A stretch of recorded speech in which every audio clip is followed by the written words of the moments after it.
Tenemos hoy aquí en Noticias LPTV a un invitado. Se trata del doctor Mauricio Erdocia Sacasa. Él tiene un doctorado en Derecho Internacional e Integración Regional y está aquí para hablarnos acerca del anuncio histórico hecho ayer, el establecimiento de relaciones entre Cuba y Estados Unidos después de más de 5 décadas. Bienvenido y gracias por aceptar la invitación. Esto ha sido un tema fundamental para los medios de comunicación. Gracias nuevamente. Y bueno, doctor, estamos aquí porque queremos llevarle a nuestra audiencia los datos más importantes sobre los cambios que habrán a partir de este anuncio hecho ayer.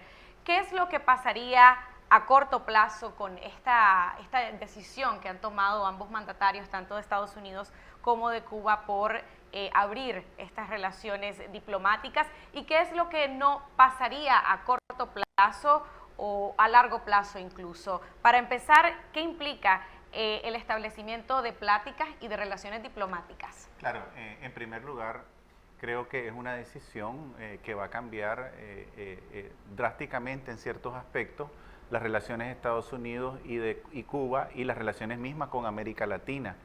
Pero no es una decisión automática ni desencadena todo el proceso, ¿verdad? Aquí hay que recordar que es apenas un inicio, ¿verdad?, dirigido a normalizar las relaciones diplomáticas entre los dos estados mediante el establecimiento de una embajada, pero también esto va acompañado de otras medidas en el campo migratorio, en el campo de las remesas, en el campo de las comunicaciones, en el campo económico, ¿verdad? Pero queda por fuera toda una gran cantidad de elementos del embargo económico. Hay que recordar en este sentido que lo que Obama puede hacer está restringido al ámbito ejecutivo, pero el embargo fue aprobado por el Congreso y por consiguiente su derogación tendría que pasar por la vía, por esta misma vía. Y ahora tenemos un Congreso con mayoría absolutamente republicana, lo que significa que los elementos más sustantivos del campo económico, ¿verdad?, van a quedar reservados a un espacio controlado por la mayoría republicana, ¿verdad?, tanto en la Cámara Baja como en el Senado. Por consiguiente va a ser muy difícil, ¿verdad?, esta batalla por materializar una relación ya normalizada a largo plazo y sin eventualmente un embargo económico. Pero sí hay muchas medidas importantes que yo creo que ponen un énfasis muy fuerte, ¿verdad?, en penetrar económicamente en Cuba por abrir los espacios a las ideas, cosa que me parece importante, y también fortalecer el ámbito de las comunicaciones.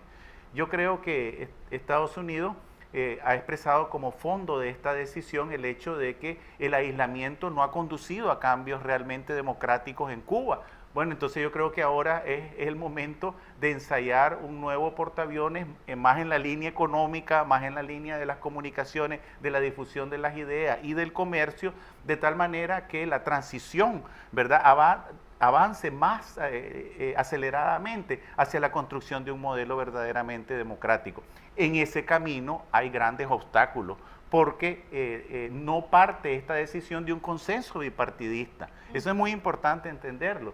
Lo que quiere decir es que las medidas, además de ser limitadas porque no pueden cubrir todas las zonas que han sido embargadas, ¿verdad?, tienen una resistencia profunda en el marco de la política interna estadounidense. Precisamente esa era mi siguiente pregunta. El discurso del presidente Obama es uno, pero la realidad, justamente como usted decía, en el Capitolio es muy diferente al enfrentarse a esta mayoría republicana. ¿Quiere decir entonces que tendríamos que esperar más o menos cuánto tiempo para que se abriera paso a la posibilidad de finalmente eliminar el embargo a Cuba?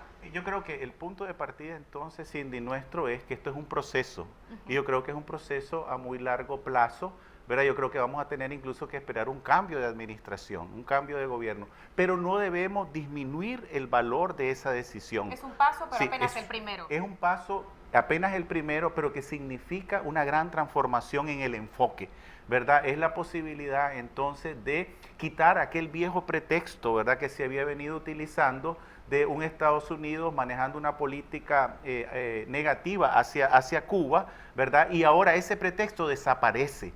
¿verdad? Y por otro lado, significa la posibilidad, que tampoco es despreciable, de que en el ámbito del Ejecutivo y con los poderes del Ejecutivo, algunas medidas del embargo se puedan atenuar dentro del marco legal. Y eso es importante porque, como decía yo antes, creo yo que la estrategia está variando en el sentido de pasar de las políticas de aislamiento a unas políticas más bien de carácter económico que favorezcan y migratorio, que favorezcan el contacto, la aproximación, el flujo de ideas, y eso pueda eventualmente favorecer el fortalecimiento del sector privado, ¿verdad? Y la democracia por consiguiente. Yo creo que entonces estamos viendo un ensayo también de una vía distinta a la que tradicionalmente Estados Unidos había observado. Y ello, por supuesto, sin perder de vista, aunque con menos peso, al tema de la democratización como punto central.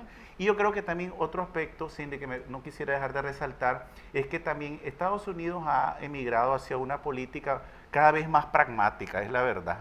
Y lo vemos inclusive en el caso de Nicaragua. Es decir, ellos ven qué está haciendo el país hacia sus intereses más estratégicos. Entonces, en el caso de Cuba, yo siento que también las conversaciones de Canadá llevaron a la posibilidad de sacar a Cuba del listado de países que apoyan acciones terroristas, que es un ámbito estratégico para los Estados Unidos. Y yo siento que hay que darle peso entonces a esas dos dimensiones, más pragmatismo económico y al mismo tiempo más atención a los intereses estratégicos de Estados Unidos sin abandonar el tema de derechos humanos y de democracia. Viendo todo esto como juego político, ¿qué observación, lo más cercana al objetivo, se puede hacer en cuanto a lo que ha hecho Estados Unidos ayer? Para algunos se trata de una victoria del pueblo cubano, como lo decía ayer la portavoz del gobierno, Rosario Murillo. Para otros se mira también en el mismo ámbito, en el mismo espectro, como una derrota de Estados Unidos al aceptar que finalmente esta política, este juego no les resultó. Para otros significa una victoria para la democracia. ¿Cómo lo podríamos interpretar lo más cercano a lo objetivo? Bueno, yo creo que como en todo, Cindy, la verdad está más en el medio. A mí me parece que la decisión de Obama de ensayar un nuevo método de acercamiento para promover una transición democrática más efectiva, ¿verdad?, es el correcto. El punto es qué tanto van a perder énfasis los temas democráticos y de derechos humanos.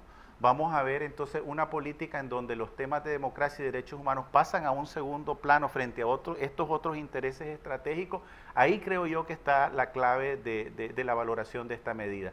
Bien, en el sentido de que se abre una nueva oportunidad, ¿verdad? Las relaciones normalizadas entre dos estados es algo que la comunidad internacional aprecia, ¿verdad? Además que la comunidad latinoamericana quería realmente que se pudiera emprender un nuevo enfoque, porque yo creo que también a nivel de comunidad internacional el embargo estaba ya, o está bastante afectado por las decisiones en contra, por ejemplo, de la Asamblea de Naciones Unidas, ¿verdad? Vemos año con año cómo se pronuncian los estados alrededor de este tema. Entonces, el ensayo de una nueva visión, de un nuevo enfoque, ¿verdad?, me parece muy positivo. Ahora, la pérdida eventual de privilegio y de fuerza de los temas democráticos, de los temas de derechos humanos y la forma en que se establezca un balance entre unos y otros elementos, creo que va a ser la clave del éxito de esta política. Es decir, cambiar de rumbo está muy bien, pero no abandonar jamás los temas de democracia, los temas de derechos humanos. Yo creo que combinando las dos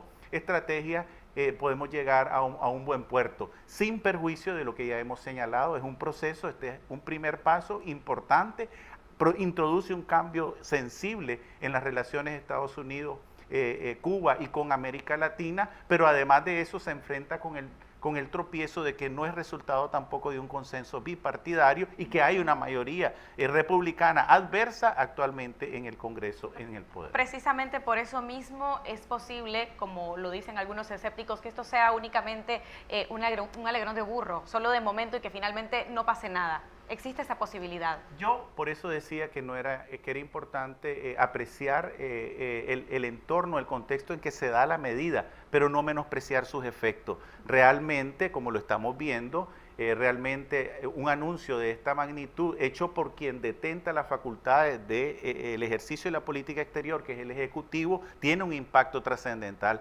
Estamos viendo realmente un cruce de frontera, ¿verdad?, alrededor de lo que ha venido ocurriendo en estos últimos 53 años.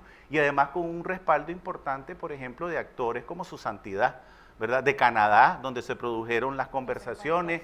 Entonces vemos que sí hay elementos muy positivos, independientemente de la tormenta política que se produce al interior de los Estados Unidos. Pero hay que equilibrar los factores realmente pragmáticos con los valores esenciales de la comunidad latinoamericana, que por supuesto son siempre la democracia, el respeto a los derechos humanos y libertades fundamentales. Para terminar, doctor, ha mencionado usted varias veces América Latina porque por supuesto esto implica cambios para todo el hemisferio. ¿Qué va a pasar o cómo se configuraría o reconfiguraría todas las relaciones entre Estados Unidos, Cuba, Venezuela, Venezuela-Cuba, Venezuela-Estados Unidos? ¿Hay algún tipo de impacto o repercusión? Sí, yo creo que vamos a ver, aunque también de manera gradual, cambios importantes en este escenario. El primero de ellos, por supuesto, es que vamos a ver ya la participación plena de Cuba, por ejemplo, en ámbitos como la Cumbre de las Américas, en abril en Panamá. Vamos a tener ya la presencia ahí, y sobre todo el hecho de que realmente esta decisión del presidente Obama genera un nuevo clima, ¿verdad?, en donde los elementos de tensión que han venido prevaleciendo, ¿verdad?, se han diluido notablemente, y eso va a obligar a países de América Latina a repensar su relación, porque ¿qué es lo que pasa? Aquel discurso abiertamente antiimperialista, aquel discurso centrado en lo que Estados Unidos le estaría haciendo a Cuba, al pueblo de Cuba en relación con el embargo, ese discurso muere. Para ¿verdad? Daniel Ortega también sería quitarlo de su discurso. Muere, porque realmente ahora la idea es que Estados Unidos ha dado un paso positivo, ¿verdad?, en cuanto a la normalización de relaciones, y que el clima ya no puede ser el mismo ni los argumentos los mismos, lo que implicará forzosamente que América Latina tenga que repensar, sobre todo los países que han manifestado una posición más adversa hacia los Estados Unidos, tendrán que replantear sus posiciones. Gracias por habernos acompañado, doctor. Gracias por estar con nosotros, y aquí aclaramos un poco las dudas que tiene nuestra audiencia en torno a esta noticia, este paso histórico. Y bueno, esperamos tenerlo pronto por acá y ojalá que esta noticia pues siga siendo parte de la agenda, a ver cómo se van desarrollando los acontecimientos. Gracias a ustedes, nos vamos a una pausa, enseguida regresamos con más en Noticias LPTV.